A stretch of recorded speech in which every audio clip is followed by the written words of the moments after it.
Hello, my name is Joshua Gross. I'm from California State University, Monterey Bay, and I'm going to talk to you about motivating complexity understanding by profiling energy usage. Teaching complexity is a very hard problem. Students don't like the material, and they don't regularly engage with it. First of all, complexity is hard to understand. Faculty regularly cite teaching complexity and analysis of algorithms as one of the toughest topics to teach within computer science. And Fu et al. Collected a large amount of data from students about what they found challenging. And one of the quotes I like is, complexities are confusing and math-like. And I think this is very representative of most of our students. Of course, complexity is math-like, but as for confusing, I do believe that many students find it very challenging. In addition, complexity is abstract. It's remote from experience. Students can't connect to it the way that they can connect to more concrete measurements like time, but even time has some limitations. Fu et al. Here cited a quote, "Abstract stuff is harder for me to understand."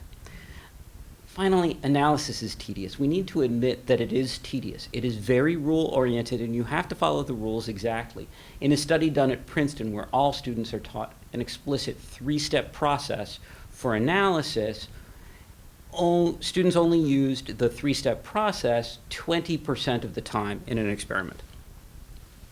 So if students don't care about complexity, what do they care about? Well, one thing we know that they care about is climate change. This has been cited in multiple surveys and around the world as one of the most important topics that students believe that they are facing in their lifetimes. And in addition, our students like computers. Dijkstra is famous for not finding computers very interesting and not an important part of computer science, even if the famous quote is apocryphal. But our students don't agree. Our students believe that computers are really important. It's part of why they engage with the material. So we will certainly want to incorporate computers into what we do.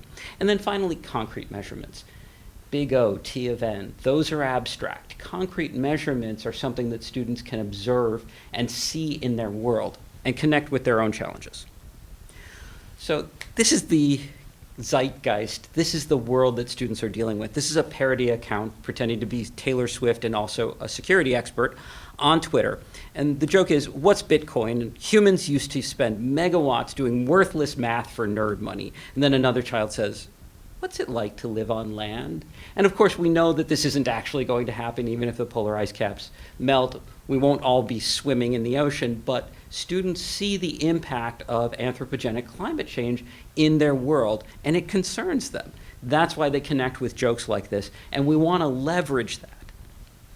So we developed these research questions. First, are CS students specifically concerned about the impact of global climate change? So we knew students are concerned about it generally, but what about computer science students? And if they are concerned about it, and we certainly believe that they are, can we leverage that concern to engage students with analysis and efficiency? Can we get them to care about complexity by connecting it to climate change and to anthropogenic impact on the climate? And then finally, when we present that material to them multiple times over multiple courses, will it carry over? Will it reinforce? Will students care more about it or less about it over time? How do we evaluate complexity? There are two basic approaches that are relevant for us. One is time complexity and the other is energy complexity. Of course, with time complexity, the traditional measurements, of course, T of N and big O. And those, again, are abstract. And we can talk about profiling. That's actually telling us how long it took a program to run on a computer. And that can be useful, but for reasons we'll discuss momentarily, it's not as useful as it once was. There's also energy complexity, which is another abstract model built around the Landauer principle that says the lower bound for algorithmic efficiency is the cost of deleting one bit. So however often your algorithm deletes one bit per Landauer's model, that is the lower bound of how much energy it will take. So what's happened that makes profiling less interesting?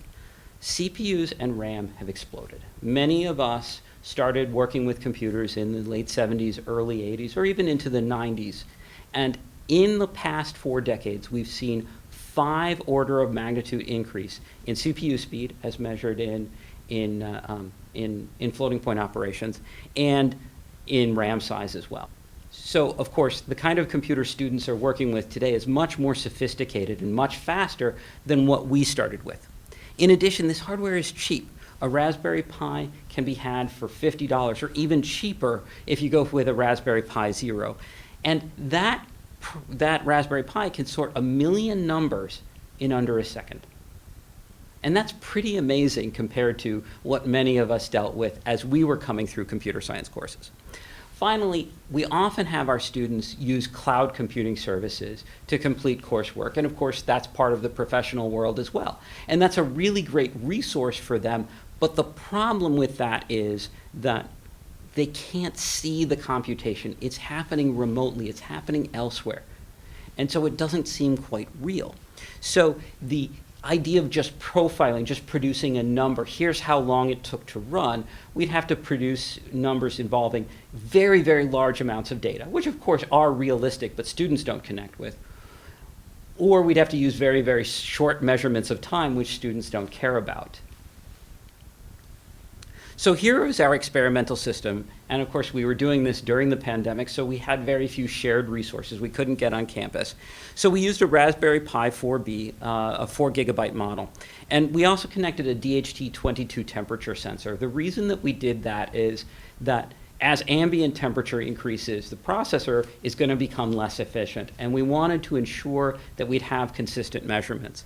We used a MakerHawk USB power monitor to actually monitor the amount of energy being used. And then we needed a Windows PC to control that monitor via Bluetooth. Excluding the Windows PC, the total cost of our system was about $120, although you could build a version for under $100 if you cut out a couple of things or went with a lower tier Raspberry Pi. So using this system, we produced some sample data to show to students to help us further this research project. Again, T of N and big O, they're abstract, and that's not accidental, that's intentional to allow us to understand and compare. We can profile for time, but again, time doesn't mean things that it once did. It doesn't take very long to sort a lot of numbers or do other processes. There are ways of measuring system activity, of course. We can measure load, we can measure CPU temperature, but our particular interest was in measuring CPU or system power usage. We chose, of course, system power usage because the Raspberry Pi doesn't have a whole lot of peripherals attached to it. And when we do that, when we capture those data, what we can do is figure out the total energy produced in kilowatt hours or in joules to complete a program. And using that, we can determine how much CO2 was produced. And we're using PG&E estimates. And of course, this is just an average. We can't tell you exactly how much CO2 was produced for any particular amount of energy used, but we can say for a given amount of energy, for a kilowatt hour, this is how much CO2 was produced. So here's what we showed students in my CS2 class. My CS2 class students implement 3 order n squared sorting algorithms: bubble sort, selection sort, and insertion sort. And within an insertion sort, they implement 2, one using swaps and one using shift. So that one is slightly more efficient. And we showed them data from these algorithms.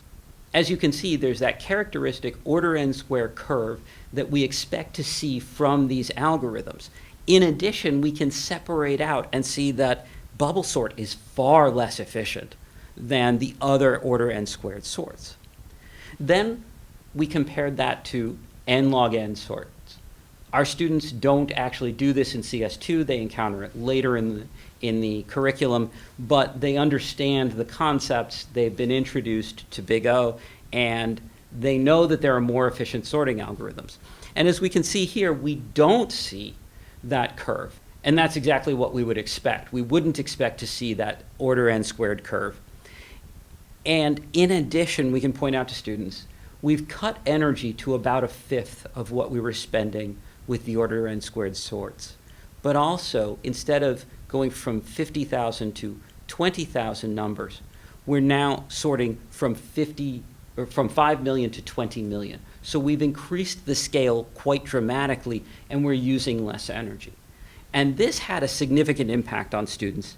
We have redesigned and rebuilt the system in order to expand our capabilities. We are now actually performing the analysis on a server running Linux with an Intel CPU in it. And we have released the software as open source. It's called Draculog, and there are two basic components. One is a web front end. Using the web front end, students can upload code, and they can later, after the code runs, see their results graphed out. They can also see a leaderboard showing the most efficient, and they can see the total amount of CO2 produced by this experimental system. And this is only for the experimental runs to show them even running this code experimentally produces CO2. But it will, of course, increment over time until it's reset. This is built using Node, React, and MariaDB. The back end is written in Python and uses PyRapple. PyRapple allows us to get the energy usage data from the CPU. We may extend this by using Variorum, which is a more sophisticated piece of software that will allow us more control over that CPU later. We have an external power monitor. The data we get from PyRapple is only from for the CPU.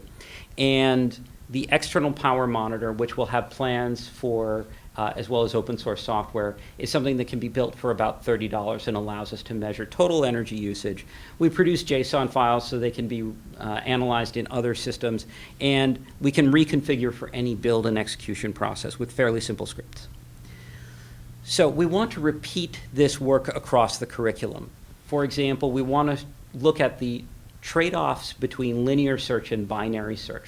When does it make sense to sort your data and do binary searches versus a limited number of linear searches? And then the order n squared sorting algorithms that we had talked about earlier. In computer architecture, we want to search a large amount of data, larger than a page size, in order to make use of caching, both randomly and sequentially. And then we want to show what happens when we turn off caching. And then with operating systems, our competition will give the students the code, and they will have to guess which compiler flags will produce the most increase in efficiency. We have a 10-question survey that we're going to run before and after with the students. And there are questions about the environment, like, do you care about the environment? And is the environment a factor in how we should make decisions about software? And then questions asking about complexity in the context of this work. So did this work, A, give them a better understanding of complexity, and B, make them care about complexity more? Finally, there are some limitations. Are the measurements large enough? We used about a gram produced about a gram of CO2 with our full set of experimental runs. It's a very small amount of CO2. But students were intrigued by that. They said, is that real? And I said, yes. That amount of CO2 was actually put into the atmosphere by running this code. And that seemed to resonate with them because, again, they care about the environment. And in addition, there's a concern, do all of our students understand the underlying principles of energy, power, and physics generally? And the answer is, of course, no. Not all of them. A lot of them do. For the ones who don't, a fairly simple analogy helped. We compared power to miles per gallon and energy to total fuel used. It's not a perfect analogy. A better analogy would compare total fuel used with the rate of fuel used at a particular time, but students understand miles per gallon because many of them have cars and do drive. Thank you.